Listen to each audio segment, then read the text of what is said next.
of year. Jungle and your loving is all I want to share. I don't want your diamond ring. Welcome back inside the Now Morning Show. Thank you so much for being here with us. We continue to celebrate our Breast Cancer Awareness Month, a celebration of life in general. And this morning, I want to welcome to the studio somebody who, has had this conversation several times. I am absolutely certain of it. And as Inka mentioned before, a hero, a giant that walks among us, Marcia Miranda joins us on set. Good morning. I have to talk in this. Yes, right? You have to talk in that one. How are you going? Yeah. I'm good, Rawkus. How are you going? I did know we're celebrating this morning and getting some information, getting some awareness. Yes, certainly. Well, I'll do the best that I can. I've been around with this thing for quite a while. Yes, that's for sure. So, good morning, everybody. And yeah, we're like almost, we're like the third week of Breast Cancer Awareness Month, and I'm still in my pink. Of course, so we're all in pink today because we celebrated in fine style. That's right, that's right. But tell me about, in terms of your journey, what it is that keeps you going and keeps you staying positive about all of it? Okay, the fact that I'm alive, right. That's a good place to start. That's a good place to start. And secondly, I would say the fact that, I get to do things like this. I get to share my journey with people. So I have the opportunity to inspire people and to motivate people into doing things that they need to do to have a better lifestyle. So a lot of people say, but I used to exercise and I was eating the right foods and all kind of things. But still, that doesn't mean that you stop doing that. Right. That kind of helped you. Just imagine if how much worse it would have been. Exactly. If you were diagnosed at, let's say, stage 3 or stage 4, let's say you were diagnosed at stage 1. Right. If you were not doing the right thing, you may have been diagnosed at stage 4. So that's like that's a grateful thing. Yeah. So those are the kind of things I like doing, chatting with people. Tell me about some of the lifestyle things, because you mentioned the exercise and eating right. But what does eating right look like in terms of either preventing cancer or going forward to be able to mitigate some of the effects? Okay.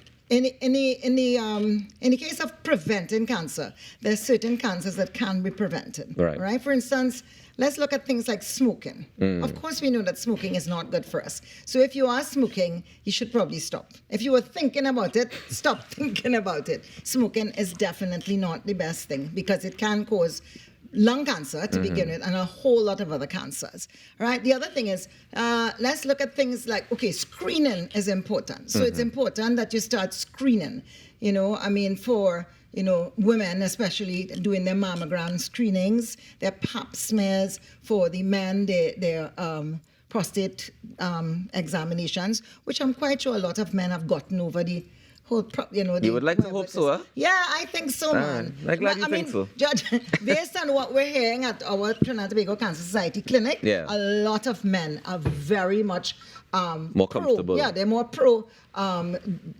screening and taking their PSAs. I'm happy to hear that. Yeah. I really am, because I know for a long time there was a taboo about it and men had the stigma attached to it. And we did some awareness of it here on the show as well. I remember. And people have been doing awareness campaigns to make it's not that bad. So it's important to get tested, though. That's the key part of it. That's important. Yeah, screening is important. And of course, living a good lifestyle, we have to, unlike me who had no sleep last night, but you have to try and see if you can get as much sleep as possible. Rest is important.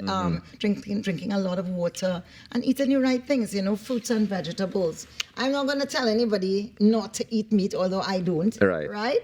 But I think everything in moderation, clearly, kind of hold back on the red meat as much as possible. Because I don't think that our bodies were designed to digest red meat readily, and certainly not every day. If you look at if you were to go back into your biology classes and you remember the way our intestines were made up. We go in wrong and wrong and wrong and wrong and wrong. On the other hand, animals, theirs go straight down, so they could afford to eat meat. I don't want to get too graphic, but honestly, meat has to really digest, and to digest it has to almost rot to get to where it has to go. So it stays inside of you for a while. Yeah, that's right. Yeah. So basically that's what I think we need to get people to understand. Eat lots of fruits and vegetables, some fish, protein, things like that.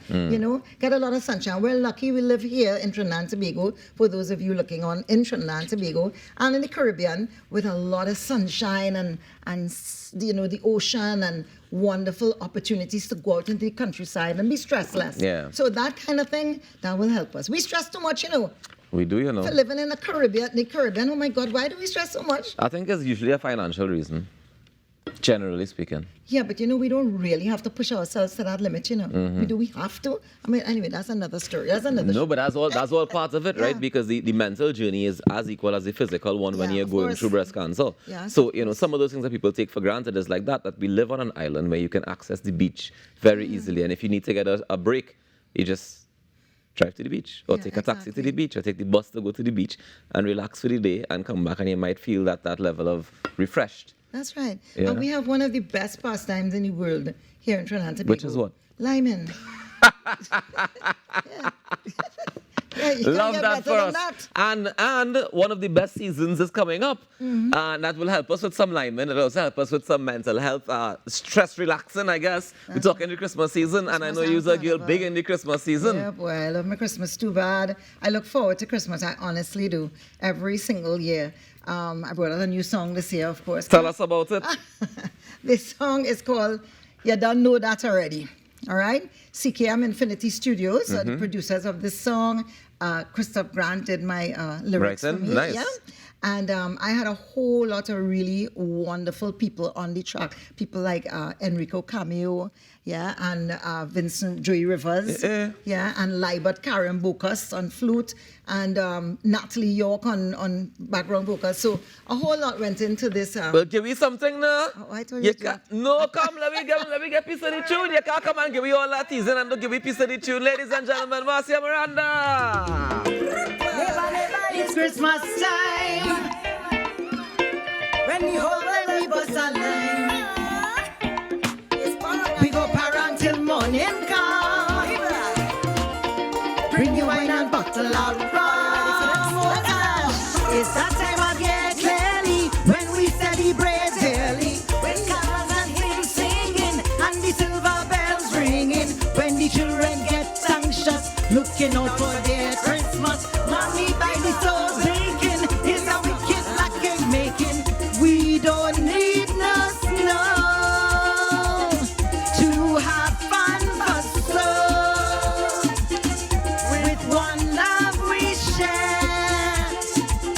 Sorry with gingerbread. Oh yeah. Never it's Christmas time. You don't know that already. Come over, let we bust a lime. You don't know.